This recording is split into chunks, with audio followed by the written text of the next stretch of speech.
Congo-Brazzaville a bénéficié. Le peuple souffre. Les Congolais souffrent. Ils n'ont pas l'eau potable. Ils n'ont pas à manger sur une table. Ils n'ont pas de matelas pour bien dormir. Ils dorment à terre. Ou ils ont un matelas mais bien fin. Parce qu'en Europe, on change les matelas dans les maisons. Mais en Afrique, dès que tu fais rentrer un matelas, c'est jusqu'à la fin de ta vie. Incroyable, mais vrai.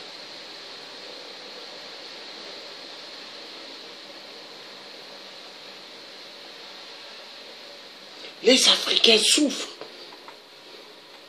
Total, d'actuel, Total pille le pétrole au Congo-Brazzaville. Total pille le pétrole au Gabon. Total pille le pétrole au Cameroun et ailleurs dans l'Afrique. Et les Africains souffrent. La jeunesse africaine sort de l'Afrique avec des pirogues de fabrique.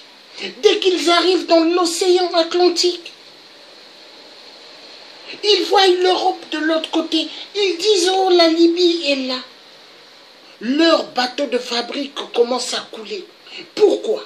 Parce qu'il y a des sous-marins militaires. Ils envoient des missiles, mais pas des missiles qui pètent. Des missiles qui viennent et qui se mettent à faire un trou dans le bateau. Et les gens commencent à couler. Parce que pour eux, il faut qu'il y ait des morts dans l'eau au lieu qu'ils arrivent sur terre. Donc ils tuent les Africains. Tellement ils voient que les Africains sont des sous-hommes. Parce que l'Africain, l'homme blanc, il sait qui est l'Africain. Parce que l'homme blanc sait que l'Africain n'aime pas son frère africain. L'homme blanc le sait. L'homme blanc, il sait cela. Pourquoi? Parce qu'ils ont les dossiers sur les Africains, la déstabilisation de l'Afrique et la déstabilisation de chaque résistance africaine, combattante. Ils ont des listes. Comment faire pour casser les diasporas africaines? Pourquoi? Parce que il y a des Africains, comme j'ai su toujours le dire, qui travaillent pour l'homme blanc. Ils travaillent pour l'homme blanc. Et ces Africains, vous allez les regarder, ils aiment copier l'homme blanc. Ils parlent comme l'homme blanc. Ils aiment être dans des voitures comme l'homme blanc. Ils aiment se mettre en costume blazer comme l'homme blanc. Parce qu'ils sont complexés de l'homme blanc. Et la vérité doit être dite. Et la plupart des traîtres, ils rentrent dans les commissariats pour aller donner les noms des résistants, pour aller donner les noms des combattants. Mais la vérité doit être dite. Et l'homme blanc connaît qui est l'Africain. Voilà pourquoi moi, je suis fier d'être métisse. Je suis fier dans le combat que je me suis levé. Je suis fier. Parce que, quand je regarde le peuple africain, j'ai affaire à pas mal de gens qui sont des loups-garous. Mais loup-garou et la panthère, qui gagne? Le loup-garou et la panthère, qui gagne? Qui gagne? Le loup-garou et la panthère, qui gagne? Voilà. Voilà. Voilà. Aujourd'hui, moi, je suis visé par certains qui se disent qu'ils aiment le Congo RDC. Mais ils n'aiment pas le Congo RDC. Parce que parmi les Congolais de la RDC, il y en a qui n'aiment pas ceux qui viennent d'ailleurs, des provinces de la RDC. Mais, vu ils savent que le Tchè, c'est un Congolais de Brazzaville, ils montrent certains de la RDC qu'ils deviennent contre moi. Mais ils oublient que le Tchè africain, Vous allez regarder mon mur, il y a pas mal des histoires du Congo RDC, viol des femmes,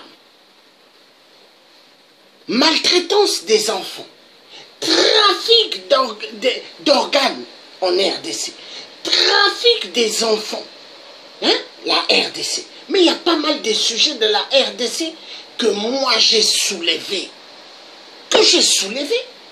Vous allez regarder la plupart des murs de Facebook des combattants soi-disant de la RDC. Il y a les trucs de théâtre, il y a des trucs pour faire rire. Il n'y a pas des trucs où ils vont vous parler des enfants du Congo RDC, les enfants de la rue. Mais vous regardez dans mon mur, il y a pas mal de trucs. Hein. Et celui qui a fait pas mal de trucs du Congo, et que eux aujourd'hui ils attaquent le tiers africain. Voilà pourquoi le président Emmanuel Macron, quand il est arrivé au président en France, il a dit le tiers africain est sur tous les sujets, hein, de l'Afrique. Mettez des agents qui vont regarder le tiers africain. Parce que moi, à part ceux qui se disent résistants, combattants dans le net, mais en réalité ils ne sont pas combattants, ils ne sont pas résistants. C'est des gens assoiffés du pouvoir. Parce que quand on aime sa terre, quand on aime un peuple, il faut tout faire pour dégager les cafards. Il faut les dégager. Mais est-ce que les gens aiment cela? Non. Non. Non. Moi, ce qui me fait mal, parce que les vieux qui étaient des amis à mon père, Papa Olela, Papa Bitaf, les grands du Congo RDC, c'est sûr, parmi eux, il y en a qui sont morts. Mais s'ils étaient en vie, ils allaient dire, en tout cas, fiston, on est content de te revoir et on est content de t'entendre.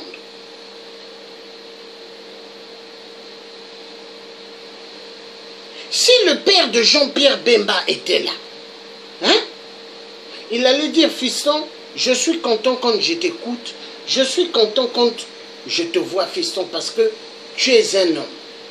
Mais ils ne sont plus là. Malgré le père est du Congo RDC, moi je suis du Congo Brazzaville. Mais comment ça se fait que mon père connaissait tous ces grands hommes? Mais c'est pour dire qu'il y a un lien. Deux Congo, un seul peuple. Mais est-ce que les peuples-là, en réalité, est-ce qu'on s'aime? Est-ce qu'il y a l'amour?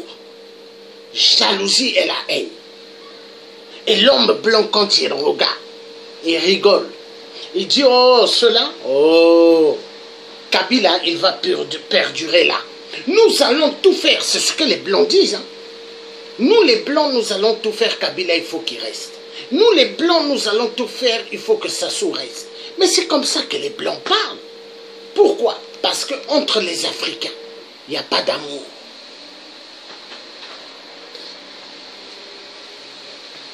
Moi, hier, en France, quand à l'époque de Sarkozy, je pointais l'affaire de la Côte d'Ivoire. Je pointais l'affaire à l'époque de François Hollande. Hein? Mais il y a des tireurs d'élite qui me regardaient, des gens du système maçonnique pour m'éliminer. Mais ils se sont dit non, on ne peut pas les tirer à balles. Parce que si on fait ça, on est dans la merde. Mais ça, pas mal de gens ne connaissent pas. Hein?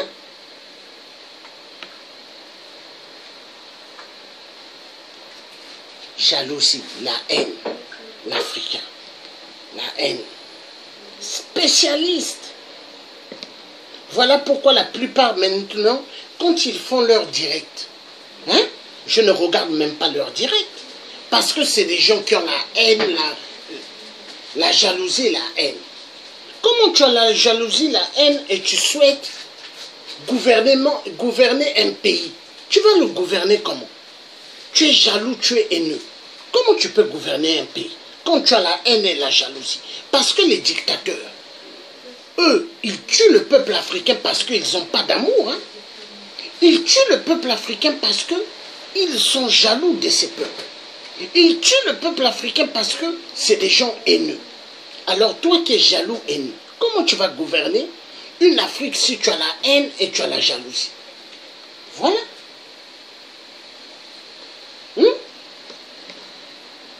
La jalousie, la haine. Pour aller convaincre le gouvernement de Yaoundé de ne pas faire l'autoroute. C'est déjà signé avec la Chine. On a déjà les le financement est déjà voté. Ils viennent proposer au gouvernement du Cameroun 2,5 millions d'euros pour faire la préétude. J'ai aimé l'attitude des gens de Yaoundé, c'est que le président de la République du Cameroun n'a même pas reçu ces gens-là. J'ai mis sur mon site, la prochaine fois qu'ils vont aller en Afrique, ils vont trouver une pancarte. Nous sommes en train de travailler, circuler. Parce que ils ont été tellement habitués à nous perdre du temps qu'ils n'arrivent toujours pas à comprendre que le vent a tourné. Le vent est passé. Donc on n'est plus dans cette configuration. Et on arrive à quoi? Que pour moi, ce n'est pas tellement que la Chine va développer l'Afrique. Mais le seul fait... Surtout qu'on leur reproche l'absence de transfert de technologie et de... On va revenir dessus. Le seul fait que, je donne juste un exemple, les accords sur les puits que la Chine a explorés et découverts au nord du Cameroun, dans les accords, c'est 50-50, 50%, 50%. Le pays voisin, le Tchad, son pétrole qui transite par le Cameroun, le Tchad a 8%. Donc le seul fait que la Chine donne 50% au Cameroun, ça fait que le Tchad doit se poser des questions. C'est comme ça qu'on sort des griffes. Alors qu'avant, nous on était là pour accuser la France, on disait non, les Allemands étaient bien, non, tel était mieux que la France. Ils sont exactement la même chose. On dit ah non, les Canadiens sont mieux que les Anglais. Non, c'est exactement le même système. La Chine a refusé le jeu.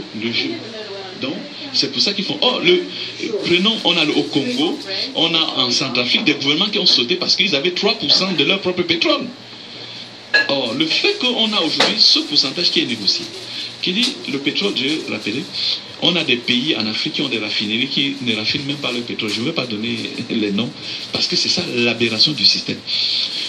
L'élément fondamental, c'est quoi? C'est que dans, par exemple, le raffinage de pétrole, il y a une partie de ce qu'on appelle les terres rares. Et comme c'est la Chine qui contrôle les terres rares, la Chine a déjà décidé qu'elle ne va plus vendre ces terres rares aux Européens.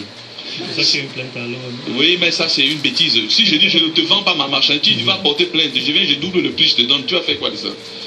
Ça, c'est bête. Leur plainte est une plainte bête. Bon, donc, dès lors qu'ils disent on ne vont pas vendre des ingrédients pour le raffinage de pétrole.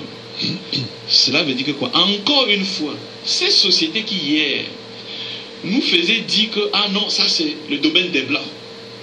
Dès lors qu'ils n'auront plus la possibilité même de raffiner, ça va faire que dans la tête des Africains, et on aura encore une décolonisation mentale, parce qu'on aura compris que ce qu'ils nous ont fait marcher pendant longtemps, parce que qu'est-ce qu'ils faisaient? Ils font l'exploration. Quand le pétrole arrive, on dit ah non, nous on a dépensé 7 milliards pour l'exploration. Il faut d'abord qu'on encaisse notre argent. Pendant ce temps, le pays qui a le pétrole ne peut même pas avoir des intrants. Et lorsqu'on fait, allez un peu voir les plateformes de certains pays européens dans le golfe de Guinée. Le pays ne sait même pas quelle quantité de pétrole est produite. Tout claqué là, oui. Voilà. Et, or, quand la Chine arrive, qui dit ok, j'espère le pétrole, mais ce pétrole sera raffiné sur place.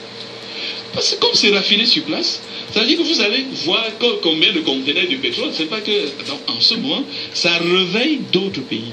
Donc, ce n'est pas seulement mais là-dessus, vous dites oui, elle va nous sortir des griffes, elle va donner au Cameroun 50%, alors qu'au Gabon d'à côté, au Tchad, on donne la France donnait 8%. Mais il reste quand même que la relation avec la Chine est aussi asymétrique que la relation qu'on avait avec l'Occident, peut-être toute proportion gardée. Je prends un exemple.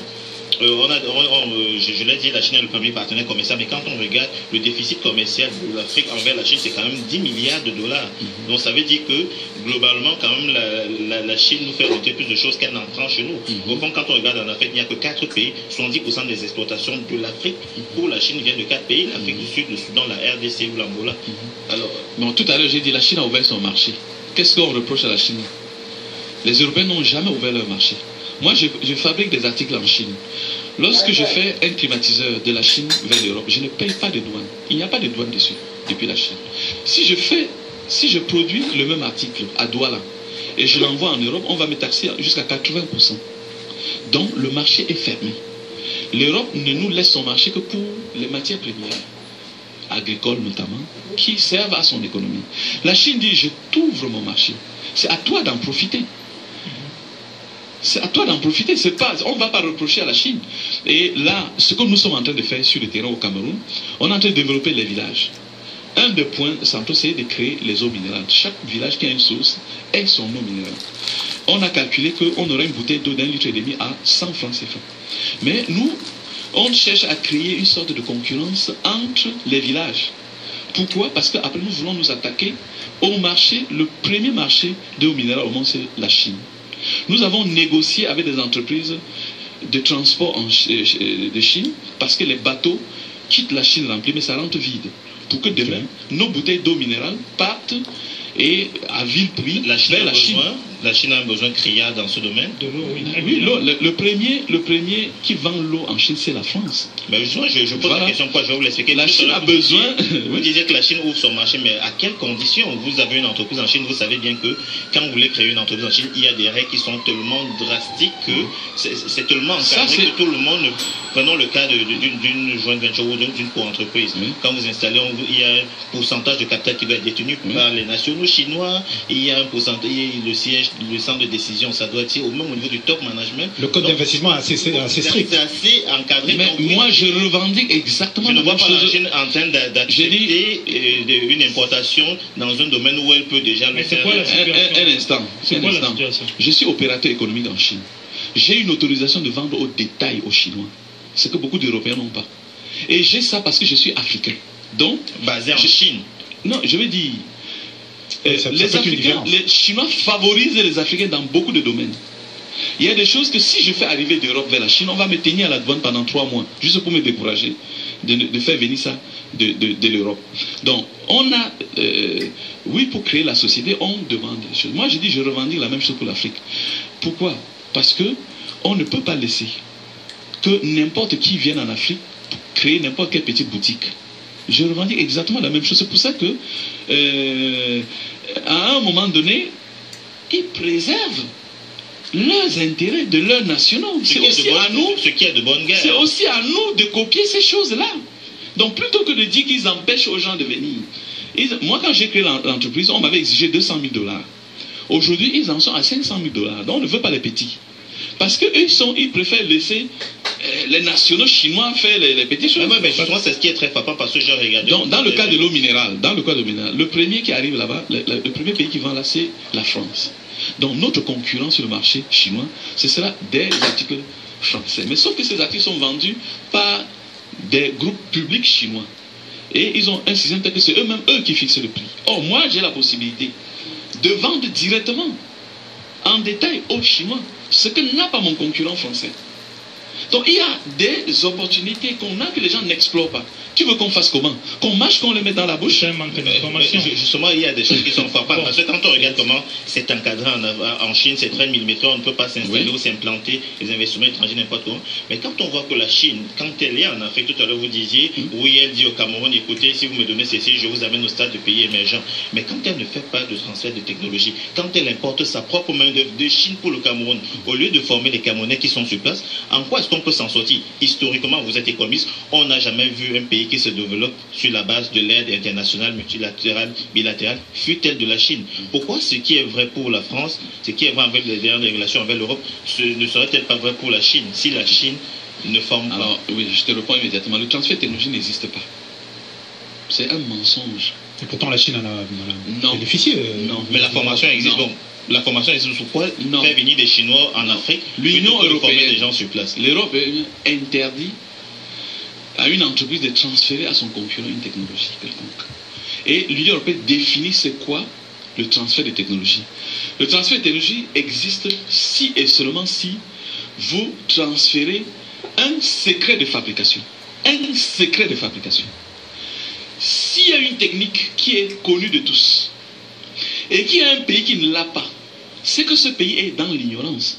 Mais si on met un tracteur dans un pays africain où les gens utilisent la houe pour cultiver, ça, ce n'est pas un transfert de technologie parce qu'il n'y a rien de secret. C'est déjà dans le domaine public. Pourquoi ne pas associer les ingénieurs locaux dans le non, j'ai fini pour l'affaire des transferts qui dit que ça n'existe pas.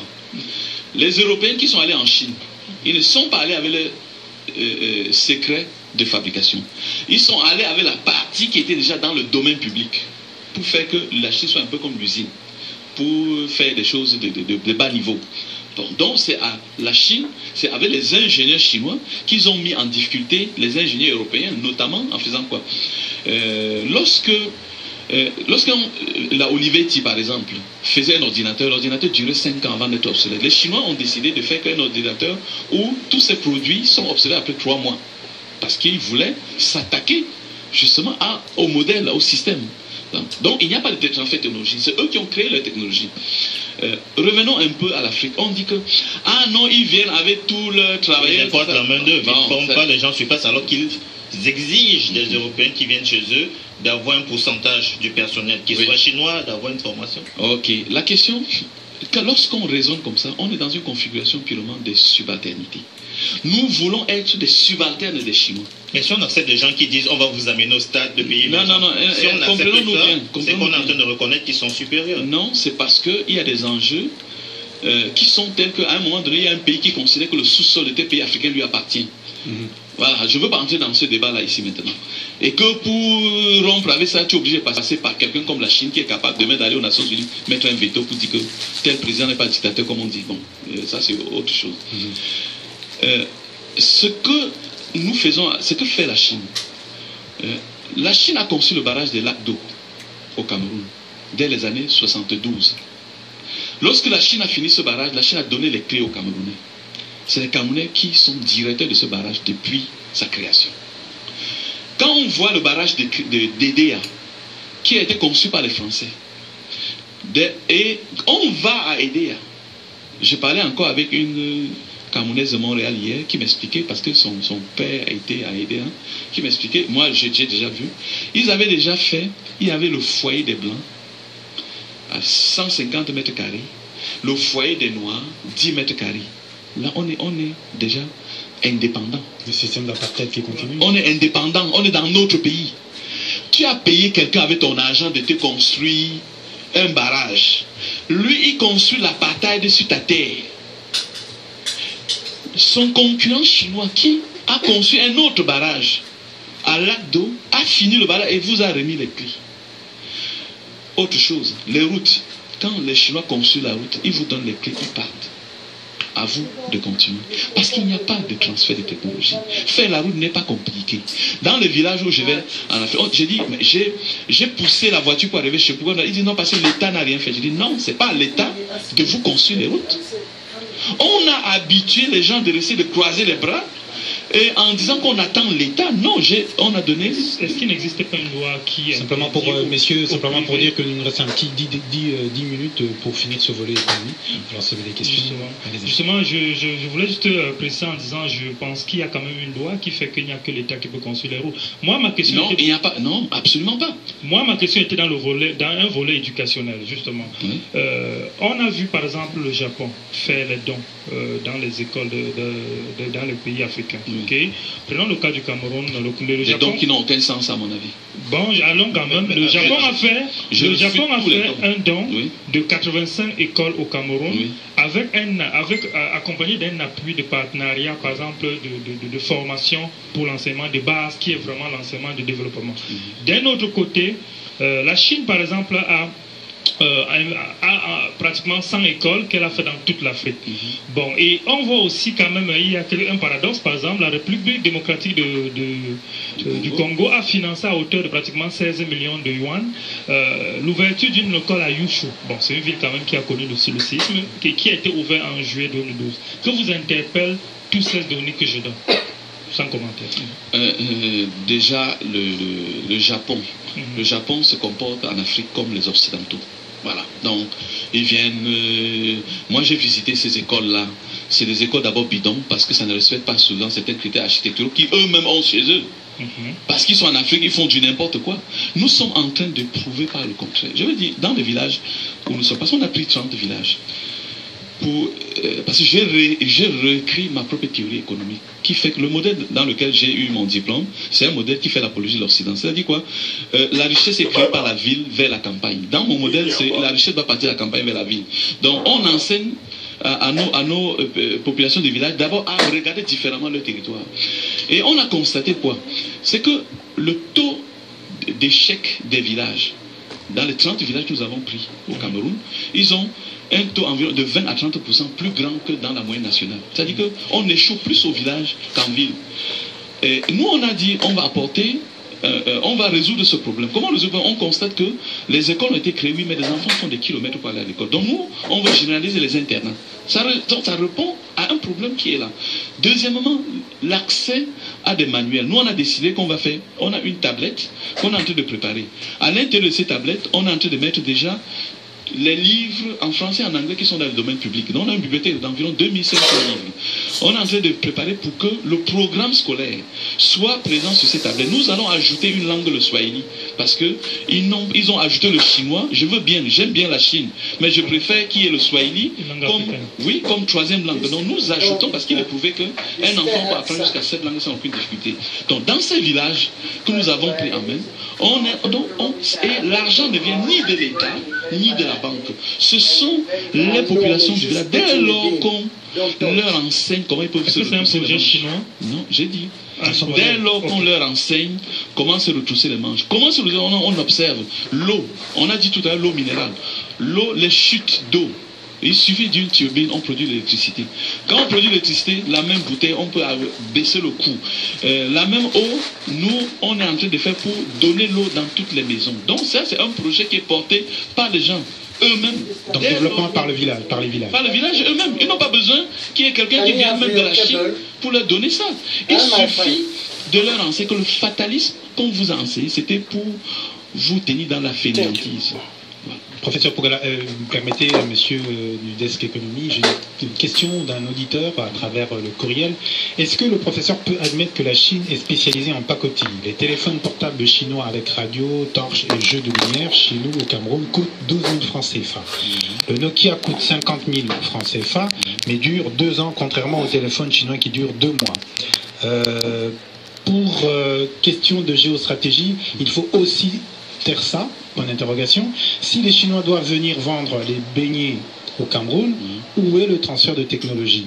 Bien, merci, c'est Bonaventure, Oncha, Valencia, depuis l'Espagne. Ouais, ok. Je ne sais pas si vous voulez enseigner avec notre question. Non, d'accord.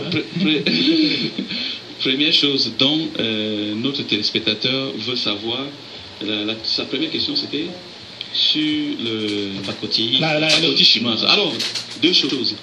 La Chine fabrique ce qui est cher, ce qui est cher.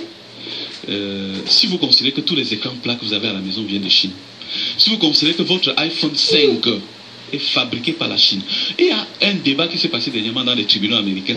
C'est lorsqu'on va voir ce qui s'est passé au Japon qu'on comprend la vérité. La Samsung est partie porter plainte contre la Apple. Pourquoi? Parce que, et c'est là où ils ont révélé le poteau rose. Ils ont expliqué, c'est la même société chinoise qui leur fabrique tout ça. C'est la même société chinoise qui leur dit, nous sommes arrivés à tel niveau technologique. Donc, le iPhone 5, celui-là en poche, est fait en Chine, de la même manière que l'autre pacotille, qui est toujours Samsung, qui est aussi fait en Chine. Donc, si tu veux le luxe, c'est fait en Chine. Si tu veux Deuxième chose, ils sont capables de faire moi, ma première paire de chaussures que je l'ai portée en classe de 6e. Parce que nous, on était dans le modèle qu'il fallait les chaussures en cuir, ou qui sortaient de la friperie, ou bien qui sortaient. Moi, je préfère aujourd'hui, avec la pacotille chinoise, que tous les enfants camerounais aient une paire de chaussures, plutôt que de faire comme moi, d'arriver jusqu'en classe de 6e pour avoir la première paire de chaussures qui est en plastique. Entre autres, quand ça il fallait mettre le couteau au feu pour coller, et tu avais une chaussure, il y avait collé au moins 20 fous. Donc celui-là, il est né bien. Dernière chose, un instant. Finissez. L'habit que je portais, c'était, je suis allé en Europe en portant exclusivement de la friperie. Le seul habit neuf que je portais, c'était ma tenue de classe. Aujourd'hui, les enfants camerounais sont capables, même si c'est de la pacotille, de s'habiller. On voit les gens dans la rue, ils sont beaux, ils sont bien habillés, alors qu'avant on ne pouvait pas. Finalement, pour transfert technologique, j'ai souvent dit... Oui, les Chinois qui vendent des beignets, voilà. 2 éléments. J'ai discuté ça avec mes étudiants à ISMA. Les beignets, je leur ai posé la question, est-ce que vous êtes capable d'aller vendre les beignets à Bepanda? Et on dit, non, prof, on fait quand même Master 2 en banque, on ne va pas aller à Bepanda. Erreur. Erreur. Parce que c'est là que s'expriment les besoins de la majorité de la population. Si vous n'êtes pas capable de vous baisser au niveau de la population pour comprendre quels sont les besoins exacts de la population, vous serez en train de patauger, de faire du boucan pour rien. Or, ces Chinois qui vont vendre les beignets, ils ne vendront jamais le beignet un an. Donc, ils prennent le temps de s'abaisser au niveau de la population pour comprendre. Deuxième élément que j'avais déjà dit à une chaîne camerounaise, c'est quoi? Pour moi, c'est l'élément le plus positif. Parce que le système nous a menti que nous étions les plus pauvres. Oui. Quand un Chinois est capable de prendre son billet d'avion pour venir au Cameroun, vendre les beignets, on ne connaît pas encore le résultat, mais petit à petit, les gens vont se poser des questions. Est-ce que le paradis n'existe qu'en Europe, comme on a voulu nous faire croire? Donc pour moi, il est positif cet élément. Alors, messieurs, 5 dernières minutes.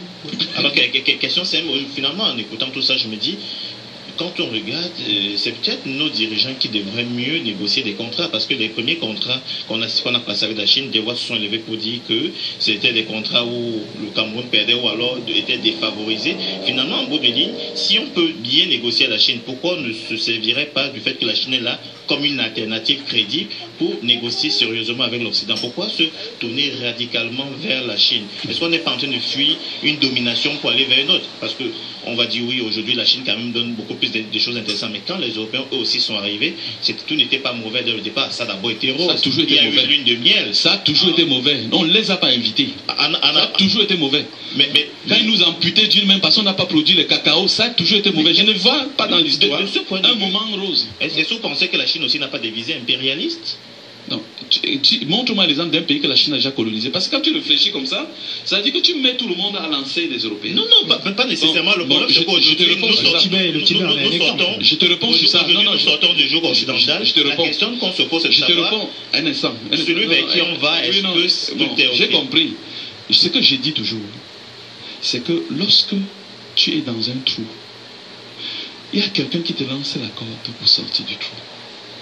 Avant de dire que peut-être la corde qui te lance ne tient pas, prends cette corde, peut-être tu vas chuter, mais prends-la pour essayer de sortir du trou dans lequel tu es. En ce moment, la seule corde que nous avons est celle que les Chinois nous tendent. Moi, je suis de l'idée qu'on la prenne d'abord. Qu'on laisse nos enfants demain être capables d'avoir le minimum pour être capable de négocier, même si les négociations aujourd'hui ne sont pas à notre faveur, mais qu'on sorte du trou dans lequel nous sommes depuis 500 ans. Ça, c'est très important. Le problème, c'est qu'on l'a regardé, vous avez vu le Darfour. La Chine y a joué un rôle. Non, à un instant. Dans le cas du Darfour. Là, on va y arriver. Ça, c'est la dimension géostratégique. On va parler à ça avec M. Mbeko. C'est Obama qui s'est vanté d'avoir divisé le Soudan. Il s'est vanté, dans son bilan de l'Afrique, d'avoir divisé le Soudan en deux. Pourquoi diviser? Au moment où c'est les grands ensembles qui comptent. Ils ont misé. Dès lors qu'on a dit qu'il y avait du pétrole au Darfour, il y a des rébellions qui sont nées. Et on sait qui finance ces rébellions. Donc, dit que les Chinois ont fait ceci. Non, on n'a pas dit que les Chinois ont fait, on parle de parti. Le problème, c'est quoi? Dès lors que le Darfour, dès lors que le Soudan du Sud a devenu indépendant, ils se sont rendus compte que leurs amis américains ne peuvent pas les aider. Ils ont encore eux-mêmes mis le cap sur Pékin. Tant il est vrai que c'est la Chine qui est en train de les pacifier maintenant. J'ai une question, ça va être la dernière question pour Dianjo. Vous en avez une dernière? Oui, j'ai une question justement d'ordre monétaire, parce qu'on ne peut pas parler d'économie sans parler de la monnaie. Et justement, je veux juste d'abord amener une citation que vous donnez dans votre livre. Vous dites: la convertibilité du franc CFA favorise les détournements. Point. Vous dites aussi que 70% des étudiants africains dans la diaspora vivent grâce au sous-système de la corruption imposé par le CFA. Donc, moi, en plus de ça, ma question serait: comment est-ce que ces étudiants vivent donc expliquez-le, et c'est quoi la solution? D'un autre point, qu'est devenu les projets, le triple projet Fonds monétaire africain, Fonds africain d'investissement et le fameux Banque centrale africaine qui était basé au Nigeria? Le plus brièvement possible, si vous permettez. Oui, non, la convertibilité, lorsque c'est pas nous qui avons créé le franc CFA, c'est la France qui a créé sa monnaie. Et la France a mis ces monnaies converties pour permettre aux entreprises françaises qui le désirent, si ces entreprises ne veulent pas payer d'impôts, elles mettent les liasses d'argent dans une valise, arrivent à Paris, échangent, et comme tout mafieux qui recycle de l'argent dans un paradis fiscal. Ça, c'est le système qui est là. Donc, en mettant la monnaie convertie, on savait qu'on mettait ce... Donc, la monnaie chinoise n'est pas convertible. La monnaie russe n'est pas convertible. La monnaie indienne n'est pas convertible. Parce qu'on sait le côté pervers des entreprises, des multinationales occidentales qui viennent s'installer dans ces pays, qui ne veulent pas payer d'impôts, qui ne veulent rien payer du tout. Donc, le fait de ne pas mettre la convertibilité, ça veut dire qu'on sauve l'économie d'un pays. Et donc, comment ça se passe pour les étudiants? Je vous suggère seulement d'aller à Paris. Vous allez voir les quartiers chics de Paris. Vous allez voir les étudiants qui habitent. Je vais dire ça, on va dire que je suis jaloux parce que je viens de la couche pauvre. Mais lorsqu'on va voir, ce n'est pas des enfants des milliardaires camerounais, c'est des enfants de fonctionnaires. Et nous savons quel est le maximum de salaire d'un fonctionnaire camerounais. Comment il fait pour faire que son enfant habite le 16e arrondissement? Et même si ce n'était pas le 16e arrondissement, le seul fait d'habiter Paris, ça veut dire qu'il paye un appartement qui coûte au moins 800 €. Si c'est 800 €, ça veut dire que c'est 2 fois le salaire d'un fonctionnaire. Je mets plutôt au défi ce fonctionnaire de m'expliquer d'où vient l'argent qu'il prend pour envoyer à son enfant seulement pour payer la location. Je ne parle même pas du coût de la vie à Paris. Le train de vie et autres. Voilà. Et on découvre que ce sont, lorsque je suis allé voir un peu les gens qui critiquent souvent qu'ils se découvrent opposants, ils veulent que tout le monde soit derrière eux. Et vous constatez que quoi, ce sont des gens à qui on a coupé ses vivres parce que ce sont les gens qui ont bouffé avec Biya, qui sont ceux qui dehors les critiquent. Moi, je n'ai pas bouffé. Pourquoi je vais m'allier à ces gens-là qui, le jour où on coupe ses vivres, se découvrent les opposants? Et les institutions africaines, comme la Banque centrale, comme le Fonds... Après la mort de Kadhafi, on est passé au plan B. Donc, il y a beaucoup de choses que je ne peux pas... Il y a espoir. L'Algérie a repris le flambeau, ce qu'on espérait. Et il y a 3 semaines, l'Algérie a refusé de prêter l'argent au FMI. Et en même temps, l'Algérie a effacé les dettes des 10 pays africains. Donc, ça veut dire que l'Algérie a repris le flambeau. Il y a une fibre optique qui relie aujourd'hui Abuja à Alger. Ça, c'est les 2 pays qui vont désormais guider l'Afrique. Cette fibre optique permet désormais, quand quelqu'un soulève son téléphone au Nigeria, c'est comme s'il était en Algérie et vice-versa. Ça veut dire que l'Afrique, malgré qu'on tue nos chefs d'État, est sur la voie de la fédération. Il n'y a rien qui peut arrêter cette marche-là. Dernière question donc du chapitre économie. On va clore cette partie de l'économie avec un glissement quasiment vers la culture. Aujourd'hui, on a l'impression que la Chine fait quasiment ce que les États-Unis ont compris très tôt, c'est que la première domination doit être d'abord culturelle. On l'a vu avec les Américains, des films Hollywood et tout, qui ont réussi quand même à ancrer, même chez les Européens et ensuite chez les Africains, que le mode de vie le plus intéressant c'était celui de Los Angeles et puis tout ça. Voire même en Chine, dans une certaine... Voilà. Donc aujourd'hui, on a l'impression que la Chine justement va sur le même créneau et essaie d'imposer sa vision, sa culture. Dans les prochaines années, il va y avoir 500 instituts Confucius qu'on va créer dans le monde entier pour enseigner le mandarin à 100 millions d'individus. Est-ce que ça vous interpelle? Est-ce que quelque part vous avez l'impression que la Chine est sur la voie de l'impérialisme, de l'hégémonie, toutes dimensions confondues? Et puis pour finir, finalement, est-ce que là c'est le communisme qui reprend un peu du poids de la bête sur le capitalisme? Non, la Chine utilise d'autres stratégies. Les instituts Confucius ne viennent pas avant, ça vient après. La Chine a commencé par une chose que personne n'a vu venir, à travers les restaurants chinois, à travers l'art culinaire. Dès lors que les Occidentaux se sont habitués à aller manger chinois, la Chine a joué là-dessus. Les gens ne l'ont pas vu venir. C'est pour ça que j'ai dit, il y a une colonisation culinaire qui peut... Lorsque je vais à Douala, je vais dans l'hôtel où je suis, ou à Yaoundé, je dis, je veux manger africain. On me dit, non, c'est la cuisine française. Je dis, on est encore dans un modèle colonial. Parce que ces intellectuels qui ont fait Paris ou quoi, la machin, ils rentrent, c'est un peu comme si on était sauvage, si on mangeait le macabo râpé ou bien le taro. Je dis, non. Parce qu'il y a aussi une autre colonisation qui peut être culinaire. Donc la Chine a joué là-dessus. Les Occidentaux n'ont pas vu venir la Chine là-dessus. Parce que dès lors que vous avez de la sympathie pour leur cuisine, vous aurez aussi la sympathie pour le peuple. Et ça a fonctionné. Voilà, donc c'est ici que prend fin donc, le chapitre économie. Donc dans quelques instants, nous allons recevoir Patrick Mbeko et Didier Dioto qui vont nous entretenir donc, des autres dimensions de votre géostratégie africaine. Merci Danijo Mwengo, merci Félix Zoning. Alors on vous...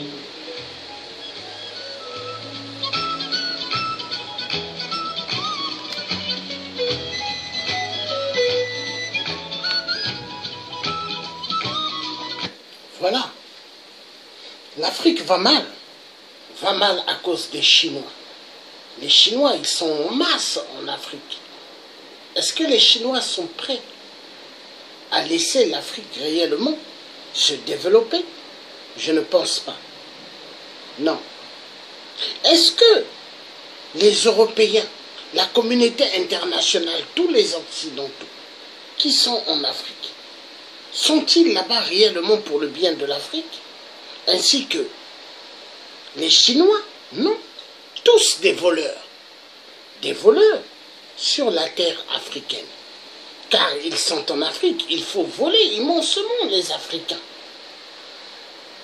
Hein? Moi, le tiers africain, j'ai pas mal de bonnes choses dans mon armoire, des costumes, mais ça ne m'intéresse pas. Parce que les costumes, je ne veux plus, et je ne veux pas ressembler à l'homme barbare, l'homme blanc. Non. Non. Car l'homme blanc est un barbare. Il tue immensement en Afrique. Et les Chinois exterminent. Les Africains n'ont plus de terre en Afrique. Ils n'ont pas de terre. Les agriculteurs, les petits agriculteurs, ils s'en vont très loin. Ils n'ont plus de terre. On les empêche de faire l'agriculture en Afrique. Car toute la terre africaine égorge immensement des minéraux. L'homme blanc a besoin de ces minéraux. Il faut exterminer l'homme noir. Oui. L'homme blanc barbare.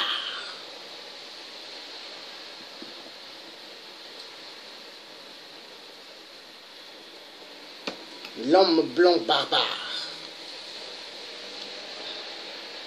L'Afrique va mal.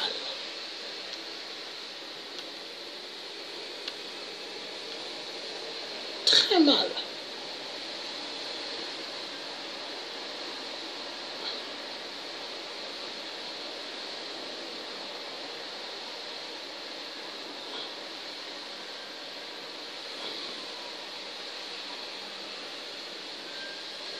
Et voilà, nous allons suivre quelque chose qui est très très important. Voilà ce que les Chinois font. Du riz, vous allez voir. Les Chinois, un danger pour l'Afrique. Du riz. Regardez l'entreprise du riz des Chinois. Le plastique.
Je voulais montrer juste un petit bout. Du riz en plastique, le plastique, les Chinois. Et voilà. Et ce riz-là qu'ils font là, ils amènent pratiquement ce riz où? En Afrique. Le riz en plastique. Et ces Chinois-là, on leur ouvre nos portes. Ils arrivent en Afrique. Mais il faut commencer à se débarrasser des Chinois dans nos terres en Afrique. Le message est clair. Il faut comme ça les dégager de l'Afrique. Ces cafards, il faut les dégager de l'Afrique. Les Chinois sont des cafards.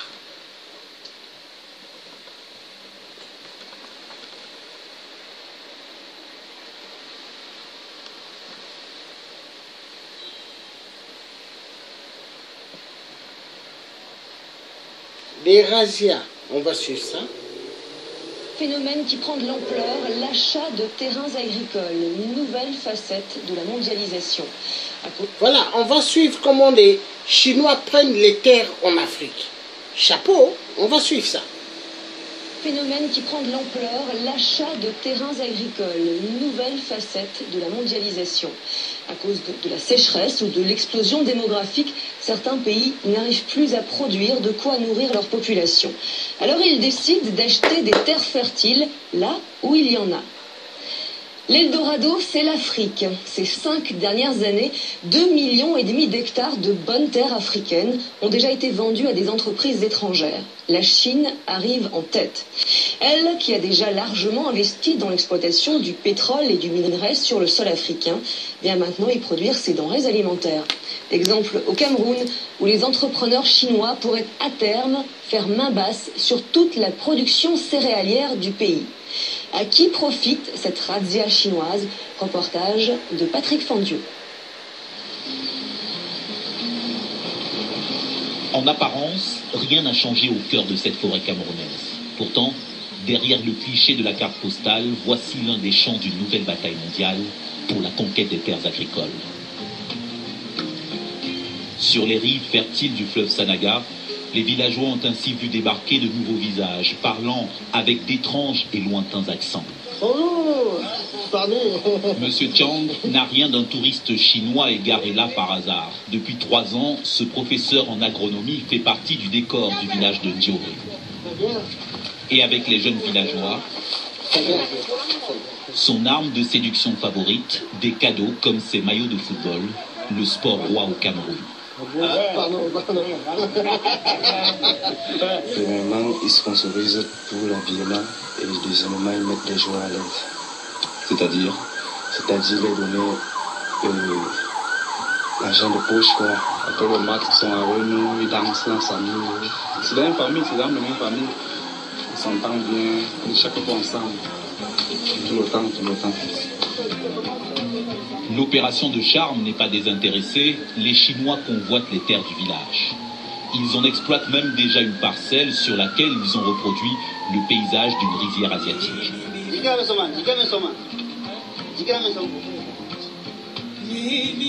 Du haut de son poste de contrôle, M. Li, le nouveau contremaître, il surveille ses ouvriers camerounais qui préparent la future récolte de riz. Et pour pouvoir leur donner des ordres, il a commencé à apprendre des rudiments de français.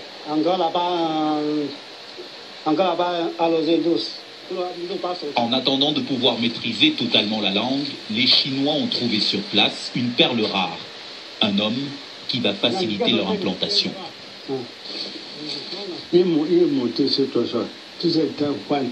Un interprète camerounais, Jules Fouang, ayant fait ses études en Chine dans les années 60. Je suis un agronome de profession. J'ai traité avec ce continent encore travailler avec eux. Parce que je suis comme une sorte de courroie de transmission entre deux cultures. Pour l'instant, les Chinois testent ici 48 variétés de riz et de soja sur une 50aine d'hectares.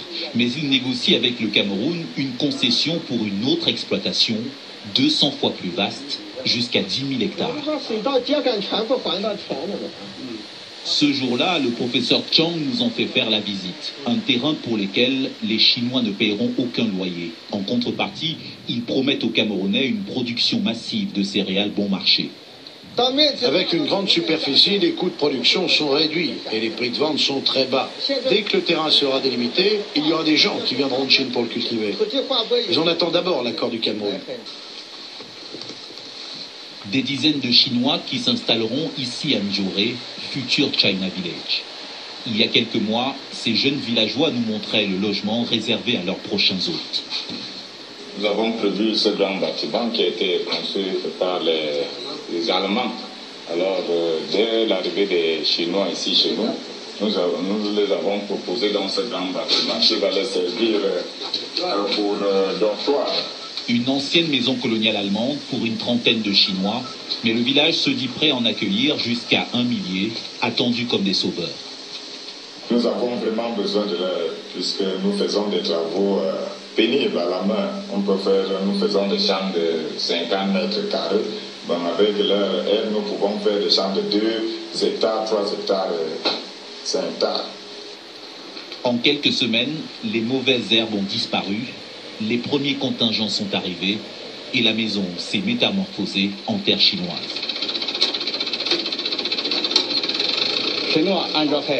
Chinois, parler chinois. Dioré, le nom du village, a été gravé en mandarin.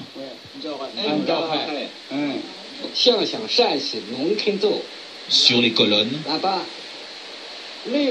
la devise de ces ouvriers agricoles venus de Chine qui se résume à travailler encore et toujours.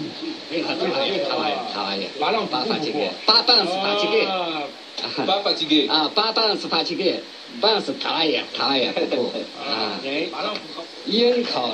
Et au fronton, les 3 lettres du conglomérat agricole chinois qui convoite toutes ces terres. Le nom de la société. ICO a demandé 4000 hectares. Parce qu'ils sont en voie de construction d'usines de transformation de manioc et fabrication de whisky avec du manioc, des spaghettis. Nous allons beaucoup avoir du maïs, du riz. Bon, on va acheter ça moins cher et nous d'acheter cher. ICO, un de ces géants agricoles chinois qui profitent de la nouvelle diplomatie offensive de Pékin en Afrique. La Chine y externalise de plus en plus sa production alimentaire. Ce whisky chinois à base de riz sera bientôt made in Cameroun. Moi, patron. Le patron d'ICO, comme beaucoup d'autres en Chine, encourage les ouvriers agricoles comme lui à émigrer vers les pays africains. Au Cameroun, comme ailleurs sur le continent, la Chine cherche à compenser la disparition de ses propres surfaces agricoles, à occuper ses millions de paysans sans terre, à maîtriser à terme sa sécurité alimentaire. Déjà une dizaine de centres pilotes dans les pays africains. On devait construire 10 centres, mais le président Hu Jintao a décidé que nous irions jusqu'à 14. C'est l'aide agricole que la Chine a promis à l'Afrique. Le professeur Chang répète à l'envi le discours officiel chinois. La production n'est pas censée partir en Chine, mais nourrir les Camerounais. Un accord d'amitié entre les deux peuples. Mais sur le terrain, les ouvriers camerounais multiplient les plaintes. Celui-là en a assez d'aller au champ avec ce qui reste de ses chaussures de ville. Ça, c'est les chaussures de la maison. Et vous travaillez avec? Normalement. Le professeur Chang lui rappelle que les bottes ne sont distribuées qu'une fois par an à la saison des pluies. Les bottes, c'est un an, une fois. Nous, actuellement, là, nous travaillons pour eux. Ils doivent vraiment, normalement, nous habiller. Normalement, nous mettre au moins un peu à l'aise. Et le paiement, même aussi, médiocre. Nous supportons seulement les 1000 francs de la journée. L'évocation du salaire de l'employé, 1000 francs CFA, 1,5 € par jour, met brutalement fin à la rencontre. Une main-d'œuvre bon marché que les Chinois recrutent parmi les jeunes paysans du village. Des paysans qui n'ont pas été associés à l'arrivée des nouveaux maîtres sur leur terre. Pourquoi Donc, là, on n'a pas de contrat de travail. On n'a pas de contrat. Puisque le contrat est verbal. On n'a pas eu un contrat par écrit. Avant, ces paysans pratiquaient de la culture de subsistance sur les terres que convoitent aujourd'hui les Chinois du groupe ICO. Des terres qu'ils ont dû quitter précipitamment. Un mois avant, ils sont venus nous signaler que bon, les Chinois vont venir s'installer là. Bon, ils sont arrivés. Alors ils ont demandé à tout le monde d'arracher les maniocs. Mais c'est pas maturité. Ils ont donné autour de 2 semaines là, ils ont commencé à cultiver. Ils ont commencé à battre les palmiers, à défricher les champs de manioc, tout ça à terre. Ils demandent même aux habitants de quitter. Les Chinois? Les Chinois, que c'est leur terrain. Et c'est normal. C'est pas normal. Ils disent que c'est leur terrain. Ils doivent cultiver, construire, quoi, on ne sait pas. Personne à Ndioré ne connaît d'ailleurs les termes de l'accord que le groupe chinois négocie avec le Cameroun. Même confidentialité sur un autre projet du groupe ICO, le rachat de cette usine abandonnée, spécialisée dans le décortiquage du riz. Pour l'acquérir, les Chinois ont pris contact avec Louis Kenze, un ex-employé devenu la mémoire vivante de ce bâtiment fantôme. Les lames, il n'y a plus rien de tuyaux, les cornières, et le reste des semences qui étaient. Il sait que si les Chinois reprennent l'usine, ils auront à terme le contrôle d'une bonne partie de la chaîne de production céréalière du Cameroun. Ce qui l'inquiète le plus, c'est l'arrivée d'une main-d'œuvre chinoise que la rumeur évalue à plusieurs milliers d'hommes. On nous apprend que si jamais il y a à recruter 3000 personnes, eux se fournissent 2000. Ce n'est pas acceptable, parce que nous aussi, on ne peut pas accepter qu'on soit inondé des Chinois ici, alors qu'on a des gars qui sont au quartier. Allô, monsieur Wang?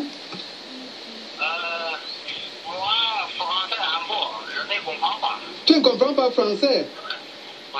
Mais oui, l'interprète... Même s'il craint une invasion de travailleurs chinois, au téléphone, M. Kenze se laisse amadouer par les repreneurs du groupe ICO. Hein? Oui, tu vas m'appeler demain matin, hein? Oui. Ok, bonne journée. Ok. Oui, salut moi, monsieur Wang, hein? Oui. Oui. Finalement, au lieu de voir son usine décrépir, il préfère encore qu'elle soit rachetée par les Chinois qui l'ont couvé ces derniers mois de petites attentions. C'est le cadeau que la dernière mission chinoise m'a remis. Et il me dit, il voulait donc montrer que nous sommes ensemble et qu'ils étaient intéressés par le travail qu'on a, le travail abattu. Ils étaient prêts à acheter des cartes si j'acceptais les vendre.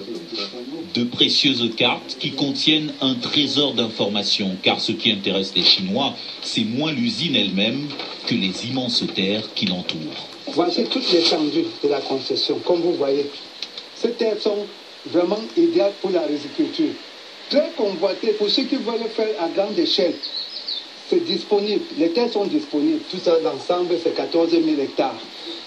14 000 hectares, la prochaine cible chinoise au Cameroun. La Chine. Mais 14 000 hectares en Chine, au Cameroun, que les Chinois doivent exploiter.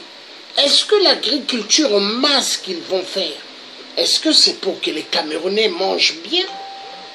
Non. Direction la Chine. Les Africains n'ont rien compris. L'aliénation totale. Le peuple africain était aliéné. Aliéné à partir de quoi? La Bible. Aliéné à partir de quoi? Le Coran. Les religions venant d'ailleurs. La vérité doit être dite. Le peuple africain. Aliénation totale.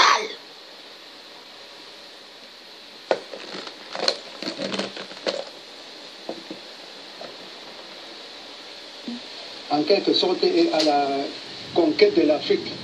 L'immense majorité de la population souhaite voir les Chinois revenir faire le riz ensemble avec eux. Avant de se quitter, le professeur Chang tenait à nous montrer les premières récoltes de ce riz chinois made in Cameroun. Récolte presque tout épuisée, déjà vendue à un prix inférieur à celui du marché local. Reste l'invendable, les mauvaises graines, offertes à ses employés camerounais. On donne ce riz-là gratuitement à ceux qui travaillent bien à la ferme. C'est comme une sorte de récompense. Une conquête des terres agricoles dénoncée par plusieurs ONG comme un accaparement menaçant la souveraineté alimentaire des pays pauvres en cette période de crise. Mais sur le terrain, comme au Cameroun, la réalité est souvent plus ambiguë, entre deux sentiments.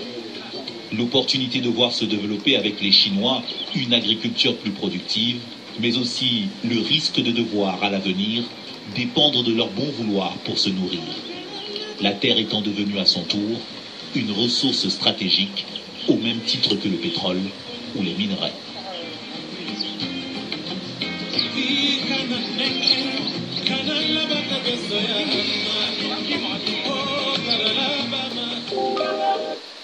Voilà. La terre, les Chinois ne sont pas venus. juste pour les minerais. Mais ils sont venus pour la terre africaine. Et les Africains, on leur donne t-shirt, casquette, ils sont contents. Mais les Africains n'ont rien compris.